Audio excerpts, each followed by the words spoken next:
क्या आप जानते हैं एक 22-23 साल की इंजीनियर एक ट्रेन से सफर करते हुए मुंबई जाती हैं। ये लगातार अपने परिवार के संपर्क में थीं, समय समय पर कॉल पर बात होती, लेकिन जैसे ही मंजिल पर ट्रेन रुकी उसके बाद से इनको कभी किसी ने देखा नहीं। मोबाइल बंद, लोकेशन गायब, कहाँ चली गई किसी को नहीं पता। उसके बाद परिवार ने शुरू किया सर्च ऑपरेशन जो 1.5 हफ्तों तक चलता है। अब पुलिस की उस इंजीनियर को ढूंढने में कितनी भूमिका रही ये तो उन्हें ही पता होगा। ये एक ऐसा केस है जिसकी चर्चाएं आज भी होती हैं। Session court, high court, supreme court, सभी तरह के न्यायालय इसमें जुड़ते हैं, लेकिन अंतिम में मिला क्या ये भी आपको बताएंगे। ये केस जरूर आपने कहीं ना कहीं सुना होगा। नमस्कार दोस्तों, तो क्या हाल चाल है आपके। आज हम बात करने वाले हैं ईस्थर अनहुइया केस के बारे में। इस घटना की शुरुआत होती है आंध्र प्रदेश के कृष्णा डिस्ट्रिक्ट में आने वाले मछलीपट्टनम नामक इलाके से। यही नोबल कॉलोनी के इस मकान में एक लड़की रहा करती थी अपने पेरेंट्स के साथ। 23 साल की ईस्थर अनहुइया जो कि एक सॉफ्टवेयर इंजीनियर हैं और मुंबई में काम करती हैं। इनकी जॉब को भी ज्यादा समय नहीं बीता था। अभी अभी ये अपने पैरों पर खड़ी हुई थीं, अपने परिवार का सहारा बनी थीं। इनके पिता सिंगावरप्पा सुरेंद्र प्रसाद, कहीं कहीं पर आपको एस जोनाथन प्रसाद भी मिलेगा, लेकिन केस फाइल में एस सुरेंद्र प्रसाद है। ये आंध्रा यूनिवर्सिटी में प्रोफेसर रह चुके हैं जो कि अब रिटायर्ड हैं। 4 जनवरी 2014 की सुबह 6 बजे ईस्थर अनहुइया की ट्रेन थी विजयवाड़ा से मुंबई। वैसे इनके दोस्त इन्हें प्यार से अनु कहकर पुकारते थे। मछलीपट्टनम से विजयवाड़ा की दूरी 65 किलोमीटर के आसपास होगी। भोर में ही पिता सुरेंद्र अपनी बेटी को लेकर विजयवाड़ा रेलवे स्टेशन पहुंचे। एलटीटी एक्सप्रेस से मुंबई जाना था। समय के अनुसार ट्रेन स्टेशन पर पहुंचती है। अनु के पास 3rd AC टिकट था और अपर बर्थ की सीट असाइन हुई थी, यानी आराम से लैपटॉप में काम करते हुए सफर कर सकेंगी। ट्रेन निकल जाने के बाद पिता वापस मछलीपट्टनम आ गए अपने घर। अब लगभग रात का 9 बजा। अनु अपने पिताजी को कॉल करती हैं, बताया कि अभी अभी सोलापुर क्रॉस किया है, सुबह तक मुंबई पहुंच जाएंगी। हॉस्टल पहुंचने के बाद आपको कॉल करेंगी, चिंता की कोई बात नहीं। अब अगला दिन 5 जनवरी की सुबह हुई। सूरज निकल चुका था। अब तक बेटी को हॉस्टल पहुंच जाना चाहिए। भोर के 5 बजे ही उसकी ट्रेन मुंबई पहुंच चुकी होगी। इन्होंने अपनी बेटी को कॉल किया। उसका फोन रिंग तो होता है पर वो कॉल पिक नहीं करती। लगा कि शायद बिजी होगी। पिता थोड़ा और इंतजार करते हैं। दोपहर के समय वापस उसे कॉल किया। अभी भी फोन रिंग हुआ लेकिन वो उठाती नहीं। अब पिता को थोड़ी चिंता हुई। अब इन्होंने अंधेरी में मौजूद YWCA हॉस्टल से संपर्क किया। ये गर्ल्स हॉस्टल है जहां अनु रूम लेकर रहती थी। हॉस्टल स्टाफ हैरान करने वाली बात बताते हैं, अनु तो यहाँ पर पहुंची ही नहीं। ये सुनते ही पिता के पैरों तले जमीन खिसक जाती है। बेटी यहाँ से निकली, पिता ने स्वयं ट्रेन में बिठाया। रात को उससे बात हुई, लेकिन उसने पहुंचकर कॉल भी नहीं किया और हॉस्टल भी नहीं पहुंची। ये सब सोचकर पिता घबरा जाते हैं और तुरंत अपने जानकारों को बताया। इसके बाद विजयवाड़ा रेलवे पुलिस के पास गए। वहां मिसिंग रिपोर्ट लिखाने की कोशिश की, पर वो बोले कि आपकी बेटी तो यहाँ से निकल चुकी थी, वो मुंबई से गायब हुई है, आपको वहां जाना चाहिए। हालांकि विजयवाड़ा रेलवे पुलिस एक मिसिंग रिपोर्ट दर्ज कर लेती है 5 जनवरी को ही। इसी दिन सुरेंद्र जी भी मुंबई के लिए रवाना हो जाते हैं। इनकी बेटी की ट्रेन कुर्ला के पास लोकमान्य तिलक टर्मिनल यानी LTT पर रुकने वाली थी। वहीं पर बेटी ट्रेन से उतरती और अपने हॉस्टल जाती। 21-22 घंटों का सफर तय करने के बाद पिता भी कुर्ला पहुंचते हैं। कुर्ला पुलिस स्टेशन में जाकर ऑफिसर्स को पूरी बात बताई। वो लोग बोले कि कुर्ला रेलवे पुलिस के पास जाइए, उनका मैटर है। अब पिताजी LTT रेलवे पुलिस के पास गए। इन्हें GRP भी कहा जाता है, यानी गवर्नमेंट रेलवे पुलिस। लेकिन यहाँ पर भी सुरेंद्र जी की बात अनसुनी कर दी गई, ऐसा इन्होंने मीडिया में कहा। शुरुआत में किसी भी जगह की पुलिस ने इनकी कोई मदद नहीं की, न ही मामलों को सीरियस लिया। वो लोग कहते कि आपकी बेटी नौजवान है, अपने किसी दोस्त के साथ चली गई होगी, क्या पता आपको झूठ बोला हो कि मुंबई जा रही है और कहीं और चली गई। लेकिन अनु बिल्कुल भी ऐसी नहीं थी। पुलिस ने उसके कैरेक्टर पर सवाल उठाया था, लेकिन पिता को अपनी बेटे पर पूरा भरोसा है। अनु गायब हो चुकी है। धीरे धीरे ये बात पूरे परिवार में फैली। अनु के कुछ कजन, रिश्तेदार, जानकार आंध्र प्रदेश से मुंबई रवाना हुए।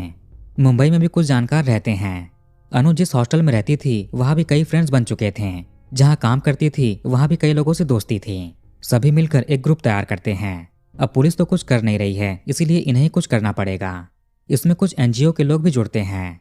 अब अनु को ढूंढने के लिए एक बड़ा मुहिम शुरू होने वाला है। काफी कोशिश के बाद 8 जनवरी को कुर्ला रेलवे पुलिस स्टेशन में मिसिंग रिपोर्ट दर्ज की जाती है। विजयवाड़ा में जो रिपोर्ट दर्ज हुआ था उसके 2-3 दिन के बाद यहाँ पर दर्ज हुआ। अनु ने ककीनाडा के JNTU से इलेक्ट्रिकल एंड कम्युनिकेशन इंजीनियरिंग में B.Tech किया। 2012 में ग्रेजुएशन कंप्लीट करती हैं। ये कॉलेज मछलीपट्टनम से 150 किलोमीटर दूर था। जब अनु फाइनल ईयर में थी तभी टाटा कंसल्टेंसी सर्विसेज TCS इनके कॉलेज आई नए ग्रेजुएट्स को रिक्रूट करने के लिए। अनु के साथ साथ इसके 2 कॉलेज रूममेट्स सुषमा और मेलिसा को भी जॉब ऑफर हुआ और भी कई स्टूडेंट्स को हुआ। ग्रेजुएशन कंप्लीट होने के बाद सभी तिरुवनंतपुरम गए, जहां 3 महीने की ट्रेनिंग चली। इसके बाद सभी की अलग अलग जगह पर पोस्टिंग हुई। कुछ चेन्नई गए, कुछ बैंगलोर तो कुछ मुंबई। अनु की मुंबई के गोरेगांव TCS ब्रांच में जॉब लगी थी। ये सोशली काफी एक्टिव भी रहती थी। दिसंबर में क्रिसमस का फेस्टिवल आता है, उस दौरान अनु को कुछ दिनों की छुट्टी मिली। ये 2013 के दिसंबर की बात है। अनु मुंबई से पहले हैदराबाद गई, जहां अपने दोस्तों के साथ टाइम स्पेंड करती है। पूरा दिन उनके साथ रही, फिर देर रात में मछलीपट्टनम के लिए निकल गई। 22 दिसंबर की सुबह तक ये अपने घर आ जाती है। इन्हें सिंगिंग का बहुत शौक था, खासकर कैरल्स। अधिकतम समय घर पर कैरल्स गाकर बिताती। इनकी 30 दिसंबर को वापस मुंबई जाने की ट्रेन थी, लेकिन जैसे ही जाने का समय नजदीक आया, अनु ने अपने पिता से कहा कि जाने का बिल्कुल भी मन नहीं है, कुछ दिन और रुकना चाहती है। अनु ने वापस ट्रेन चेक किया। 4 जनवरी 2014 की भोर में एक ट्रेन थी, उसी दिन की टिकट बुक कर दी। तब भी अनु को वापस जाने का मन नहीं था। पिता उस दिन को याद करके काफी दुखी भी हुए। दिन बीत रहे थे, लेकिन अनु का कुछ अता पता नहीं। कुर्ला रेलवे पुलिस उसके मोबाइल नंबर की आखिरी लोकेशन निकालती है, कहां पर फोन की लोकेशन दिखी। इधर उसके जान पहचान के लोग उसकी फोटो लेकर कुर्ला रेलवे स्टेशन के आसपास पूछ रहे थे, बात कर रहे थे। इस लड़की को कहीं देखा हो, आते जाते नजर पड़ी हो। इसके हॉस्टल के आसपास भी पूछा जा रहा था। GRP ने पता करके बताया कि अनु का मोबाइल फोन 9 जनवरी तक एक्टिव था और फिर भांडुप एरिया में दिखाई दिया। ये सुनकर परिजन काफी हैरान हुए। LTT स्टेशन से जो रास्ता अंधेरी हॉस्टल की तरफ जाता है, उसके बिल्कुल अपोजिट डायरेक्शन में भांडुप इलाका है। अनु गलत दिशा में क्यों गई और कैसे गई? मीडिया के अनुसार अनु एक मोबाइल फोन में 2 सिम कार्ड्स यूज करती थी, पर उस दौरान एक सिम में बैलेंस नहीं था, लेकिन दूसरे में था। अगर कुछ गड़बड़ी भी हुई है तो उसने अपनी फैमिली को कॉल क्यों नहीं किया, इमरजेंसी डायल भी नहीं किया।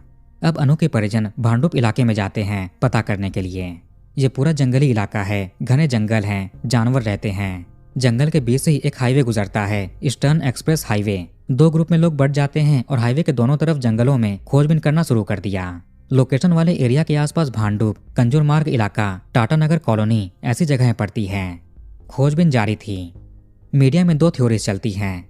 परिजनों का कहना है कि इन्होंने खोजबीन करके पता लगाया, लेकिन पुलिस का कहना है कि इन्होंने पता किया, इन्होंने जांच की। दिन बीत रहे थे पर कोई सुराग नहीं। अब 16 जनवरी की डेट आई। अनु को गायब हुए 10-11 दिन बीत चुके थे। भांडुप में हाईवे के पूर्वी दिशा में कुछ लोग ढूंढ रहे थे, जो कंजूर मार्ग से 2 किलोमीटर आगे पड़ता है। शाम के लगभग 4 बज रहे होंगे। अनु के एक कजन है सुजीत इमैनुअल। इन्हें अजीब सी दुर्गंध महसूस होती है, जो जंगल के अंदर से आ रही थी। आसपास कुछ स्ट्रे डॉग भी घूम रहे थे। जब ये दुर्गंध का पीछा करते हुए और डॉग्स को देखते हुए आगे बढ़े तो कुछ दूर एक अजीब सी चीज दिखाई दी। तुरंत इन्होंने शोर मचाया, बाकी लोग भी देखने आते हैं। वहां पर कोई इंसान पड़ा हुआ था जो जीवित नहीं। पहनावे से लगा कि शायद कोई फीमेल है। समझने में देरी नहीं लगी कि कौन हो सकता है। कपड़े जाने पहचाने लग रहे थे, लेकिन उसकी हालत काफी खराब थी, पहचानना भी मुश्किल था। ऐसा लगा जैसे कुछ हिस्सा अग्नि के प्रभाव में भी आया हो। फौरन लोगों ने कुर्ला पुलिस को इसकी सूचना दी। शाम के 5:45 के आसपास कुर्ला थाने के पुलिस इंस्पेक्टर सूचना पाते ही अपनी टीम को लेकर मौके पर पहुंचते हैं। GRP के साथ साथ इसमें कुर्ला की पुलिस भी जुड़ने वाली है। ये केस और भी आगे जाने वाला है। कपड़ों से परिजन पहचान कर चुके थे कि ये एस्थर अनहुइया है। पुलिस ने इलाके का घेराव करके सब कुछ अपने कब्जे में लिया। फॉरेंसिक टीम, डॉग स्क्वाड को भी यहाँ पर बुलाया जाता है। इस जगह का पंचनामा भी तैयार किया गया। एक्सप्रेस हाईवे के ईस्ट में सर्विस लेन से 29 फीट अंदर जंगल में ये स्पॉट था। 5x3 फीट का एक स्पेस है जहाँ की जमीन काली पड़ चुकी थी, जैसा कि अग्नि से प्रभावित हुई हो। इसके 8 फीट दूर 4x3 फीट की एक और स्पेस थी जहाँ अनु पाई गई। उसे JJ हॉस्पिटल भेज दिया जाता है पोस्टमार्टम के लिए। 16 जनवरी की रात 8:15 तक कुर्ला पुलिस इंस्पेक्टर ने FIR दर्ज कर ली अननोन पर्सन के खिलाफ IPC 302 और 201 के तहत। 17 जनवरी को उसका पोस्टमार्टम होता है।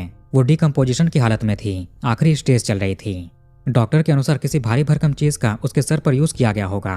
प्राइवेट एरिया के आसपास भी नुकसान पहुंचा था, जैसे कि कुछ और भी गलत किया गया हो। पोस्टमार्टम के बाद डॉक्टर ने कुछ और सैंपल्स प्रिजर्व कर लिए और जांच पूरा होने के बाद अनु को उसके फैमिली को सौंप दिया। वो लोग उसे लेकर मछलीपट्टनम चले जाते हैं, जहां उसका अंतिम संस्कार होता है। इधर जब अनु का पता चल गया तो मीडिया में इसकी खबर तेजी से फैलने लगी। इसके बाद इस केस में मुंबई क्राइम ब्रांच भी जुड़ती है। यूनिट 7 की टीम लगाई गई। Railway police, Kurla police, crime branch सभी को मिलाकर 4 से 5 टीमों का गठन किया गया। सभी को अलग अलग काम सौंपे गए। वारदात वाली जगह पर 2 स्पॉट थे। एक तो अग्नि की वजह से काला पड़ गया था और दूसरा वो जगह जहां पर अनु मिली थी। यहीं 5 फीट दूर उसका सैमसंग फोन मिलता है, 2 सिम वाला। डार्क ब्लू कलर का रबर मोबाइल कवर मिला।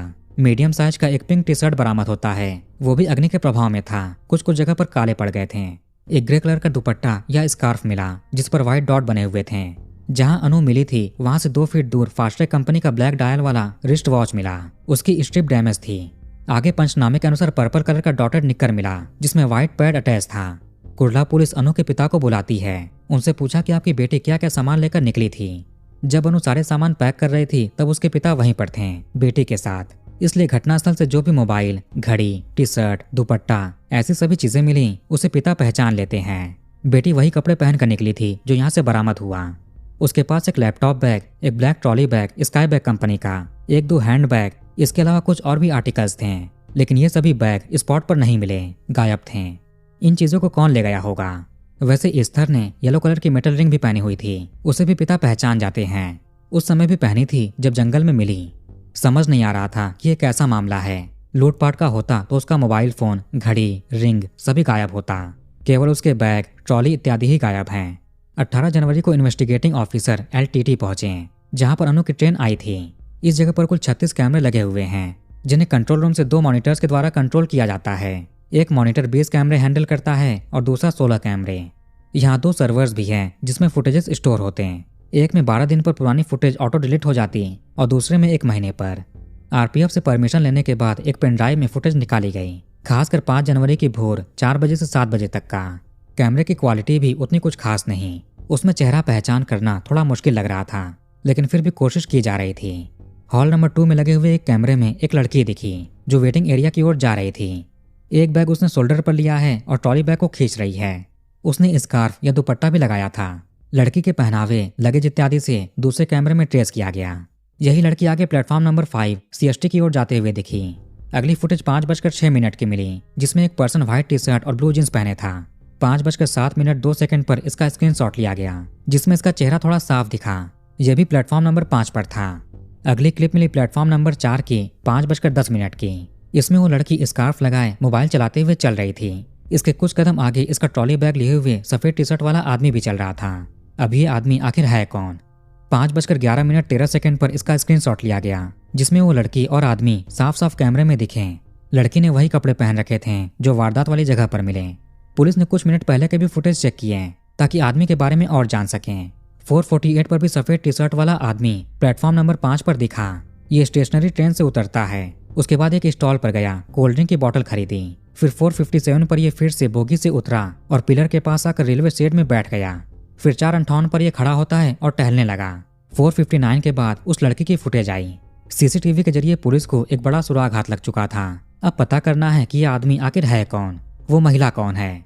2 फरवरी 2014 को एक ऑफिसर मछलीपट्टनम गए। वहां पर अनु के पिता को फुटेज दिखाते हैं। पिता ने कैमरे में अपनी बेटी को पहचान लिया, लेकिन वो आदमी कौन है नहीं जानते। कोई अनजान है या जानकार समझ नहीं आया। पुलिस ने जांच पड़ताल के दौरान अनु के 4 जानकार को भी उठाया, पूछताछ के दौरान जिस पर भी संदेह हुआ हो, लेकिन कोई सुराग नहीं मिला। बड़े स्केल पर उस आदमी का पता लगाना शुरू हो चुका था।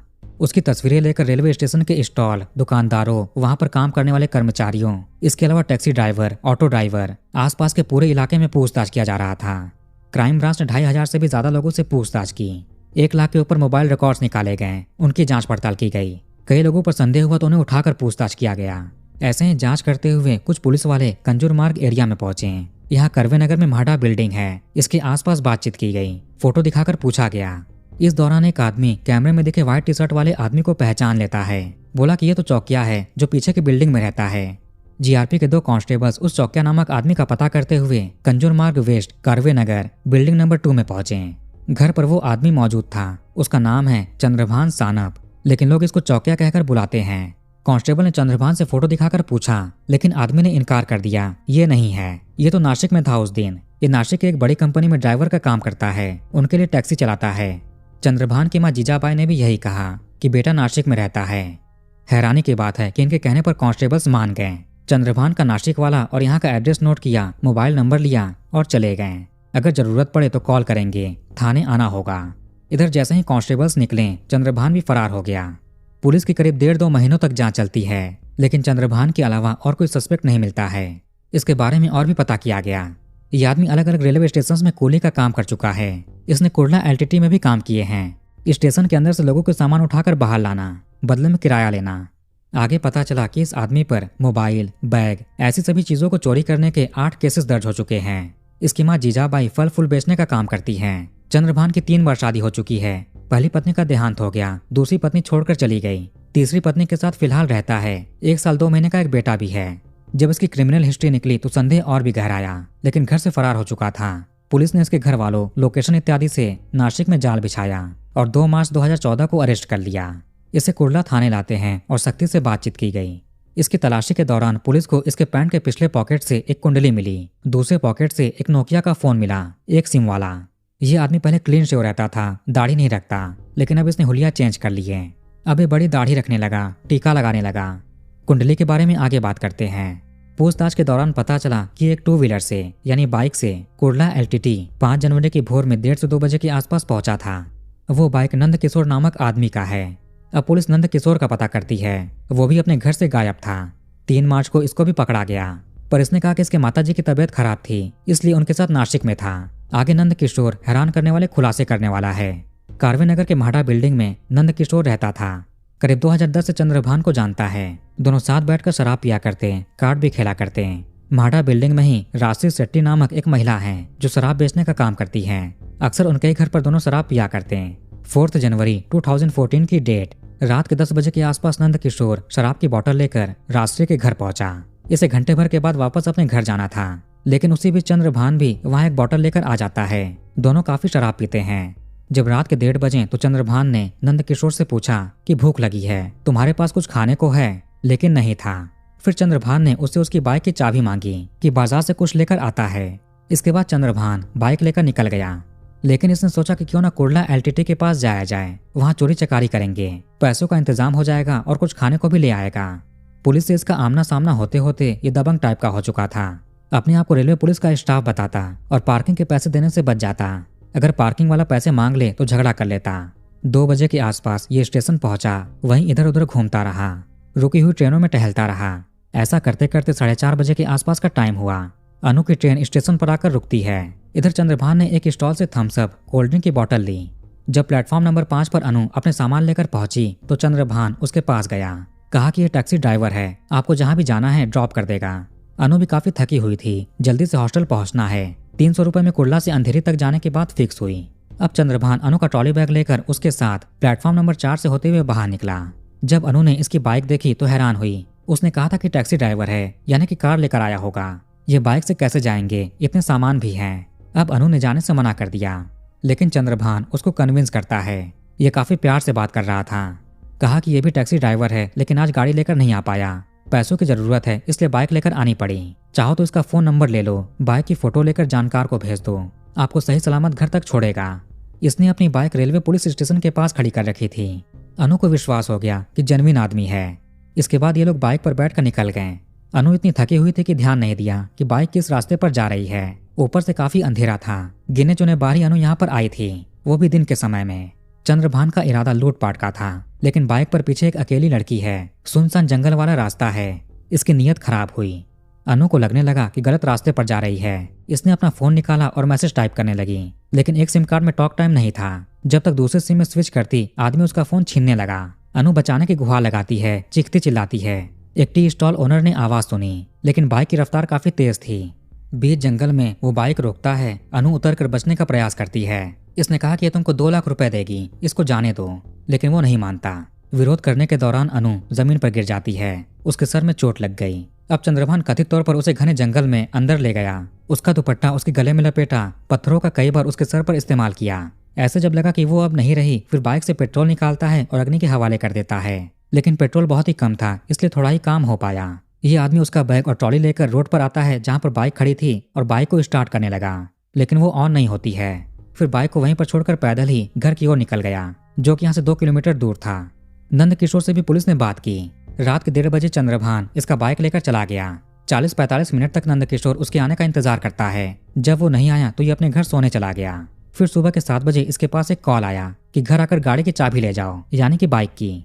नंद किशोर चंद्रभान के घर गया। वहां पर इसने ट्रॉली बैग और लैपटॉप बैग देखे। फिर इसने बाइक की चाबी मांगी। चंद्रभान ने कहा कि बाइक में पेट्रोल नहीं, कुछ किलोमीटर दूर हाईवे पर खड़ी है, साथ चलकर ले आते हैं। इसके बाद नंद किशोर ने चिकन सेंटर के कादिर नामक आदमी से उनकी स्प्लेंडर बाइक मांगी। फिर दोनों दोस्त हाईवे पर जंगल के पास गए जहाँ बाइक थी। सच में बाइक का पेट्रोल खत्म हो चुका था। नंद किशोर कादिर की बाइक से पेट्रोल निकालकर अपनी बाइक में डालने लगा। तभी देखा कि चंद्रभान जंगल के अंदर जा रहा है। अब ये भी उसके पीछे पीछे गया। घटना के दौरान चंद्रभान लड़की का मोबाइल फोन भूल गया था। उससे पुलिस लोकेशन जान सकती है, कहीं लड़की ने इसकी बाइक की फोटो लेकर किसी को भेज ना दिया हो, ये भी डर था। यही सब सोचकर चंद्रभान मोबाइल लेने के लिए वहां पर जाता है, लेकिन नंद किशोर पीछे से पहुंच गया और लड़की को देख लिया। चंद्रभान डर जाता है कि किसी को बताना मत। नंद किशोर ने पूछताछ के दौरान एक्स्ट्रा जुडिशियल कन्फेशन भी दिए। इसने बताया कि उस दौरान चंद्रभान ने इससे कहा कि लड़की के साथ गलत काम किया है, फिर उसको खत्म कर सबूत मिटा दिए, उसके सामान लेकर चला गया। उससे कोई पहचान नहीं सकता। चंद्रभान ने दोस्त को सारी चीजें बताई। ये भी बोला कि तुम किसी को बताना मत वरना छोड़ेगा नहीं। फिर बाइक लेकर ये लोग वापस चले गए।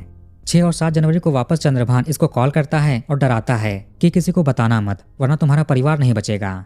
डर की वजह से ही नंद किशोर पुलिस के पास नहीं गया। उस्मान खान नामक एक आदमी है जो बिल्डिंग के सेक्रेटरी हैं। इनके अनुसार 5 जनवरी की सुबह 9 बजे चंद्रभान अपनी मां के साथ एक बैग और एक ट्रॉली लेकर बिल्डिंग से बाहर निकला। चंद्रभान इस एरिया में करीब 15 साल से रह रहा है। उसके पुराने केसेस के बारे में भी जानते हैं। चंद्रभान अपनी मां के साथ त्रिंबकेश्वर गया। वहां पर एक ज्योतिषी से मिला जिनका नाम था राजा भाऊ अहेर। उनसे अपनी कुंडली के बारे में पूछता है। कहा कि इसका ग्रह नक्षत्र ठीक नहीं चल रहा, क्या करें। ज्योतिषी ने इसको काल सर्प दोष और अतिगंध दोष का रिचुअल करने को कहा। साथ में एक पंडित जी का कार्ड भी दिए कि इनसे जाकर मिलो। इसी दिन चंद्रभान और इसकी मां प्रसाद शरदचंद्र शुक्ला के पास पहुंचे, जो त्रिंबकेश्वर मंदिर में पुजारी हैं। उन्होंने सारी विधि बताई। अब 6 जनवरी की सुबह 7:30 बजे रिचुअल शुरू हुआ, जो 11:45 तक चलता है। ज्योतिषी और पुजारी जी ने पुलिस को बताया कि उस आदमी ने इनसे पूछा था अगर किसी महिला के साथ कुछ गलत किया हो तो उसका पाप कैसे हटा सकते हैं। चंद्रभान ने वो ट्रॉली बैग नासिक में एक बूढ़ी महिला जिनका नाम कमला भाई सानप था उन्हें दे दिए। कहा कि इसकी बहन दुनिया में नहीं है, इसलिए उसके सामान को दान कर रहा है। कपड़े सहित पूरा बैग उसको दे दिया। अपने कपड़े जिस पर कीचड़ लगे हुए थे, जो घटना के दौरान पहने हुए थे, उसे कुर्ला में ही अपनी बहन सुनीता के घर छिपा दिए।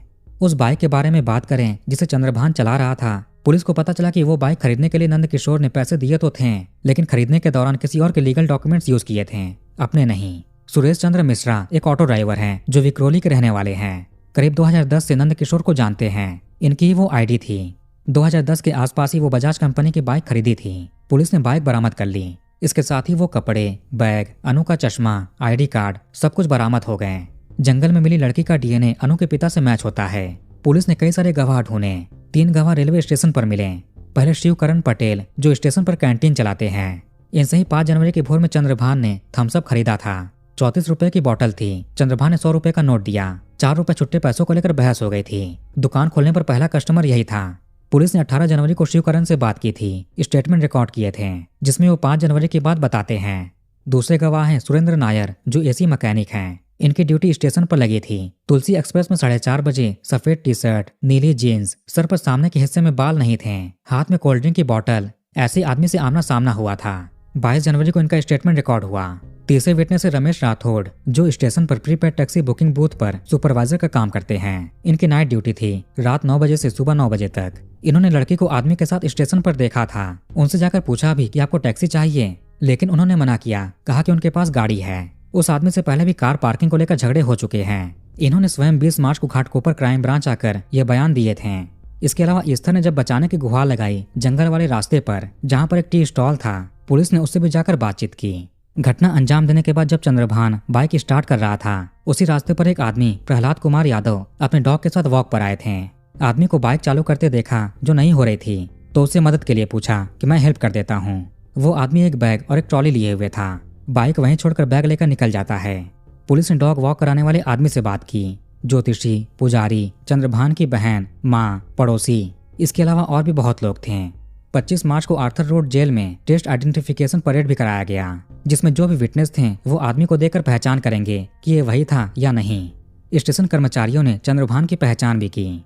26 मई 2014 को पुलिस ने 542 पेजेस की चार्जशीट कोर्ट में सबमिट की। मामला वुमेन्स कोर्ट में गया। 30 अक्टूबर 2015 को चंद्रभान को कैपिटल पनिशमेंट की सजा सुनाई जाती है, जो उम्र कैद से भी बड़ा होता है। फिर मामला हाई कोर्ट में गया। 20 दिसंबर 2018 को हाई कोर्ट ने भी सेशन कोर्ट के फैसले को बरकरार रखा। इसके बाद ये मामला जाता है सुप्रीम कोर्ट में। यहाँ पर ट्रायल अलग ही तरह से चलता है। जो कैमरे के फुटेज थे उसका 65B सर्टिफिकेट नहीं लिया गया था, जो जरूरी है। 39 विटनेसेस और 200 एग्जिबिट्स कोर्ट में प्रस्तुत हुए। सारा केस सर्कमस्टेंशियल एविडेंस पर आधारित था, डायरेक्ट एविडेंस कोई भी नहीं। किसी ने भी घटना होते हुए नहीं देखा। स्टेशन पर काम करने वाले लोग 5 जनवरी की कुछ सेकंड की घटना, वो मुलाकात इतने दिनों तक कैसे याद रख सकते हैं। 2 महीने के बाद जेल में टेस्ट किया गया, जिसमें आरोपी की पहचान वो लोग करते हैं। जबकि 2 मार्च को चंद्रभान के अरेस्ट होते ही इसकी फोटोज मीडिया में चलने लगी थी। उसकी पहचान पब्लिक होने से पहले टेस्ट करवाना चाहिए था। उस लड़की का डीएनए अनु के पिता से मैच हुआ, जिससे साबित होता है कि वो अनु ही है। सामान भी उसके ही मिले थे, लेकिन चंद्रभान ने उसके साथ कोई गलत काम किए थे इसके सबूत नहीं मिले। पोस्टमार्टम में घटना का अनुमान लगाया गया 8 से 10 दिन पहले 17 जनवरी को पोस्टमार्टम हुआ था, यानी कि घटना 6-7 जनवरी के आसपास हुई होगी। एग्जैक्ट डेट मेंशन नहीं की गई थी। चंद्रभान के किसी भी चीज से अनु का डीएनए मैच नहीं होता है। अगर प्राइवेट पार्ट के एरिया में कुछ नुकसान हुए थे तो डिकम्पोज होने की वजह से हो सकता है, यह भी संभावना है। किसी भी तरह से डीएनए चंद्रभान से मैच नहीं हुआ। फिर कैसे साबित होगा कि चंद्रभान ने उसके साथ कुछ गलत किया था। कैमरों की फुटेज केवल स्टेशन तक की मिली थी, उसके बाद की नहीं। यह भी संभावना है कि अनु ने उसके बाद भी किसी और से मुलाकात की हो। नंदकिशोर ने जो भी बताया कि चंद्रभान ने ऐसा ऐसा बोला था, उस पर भी सवाल खड़े हुए।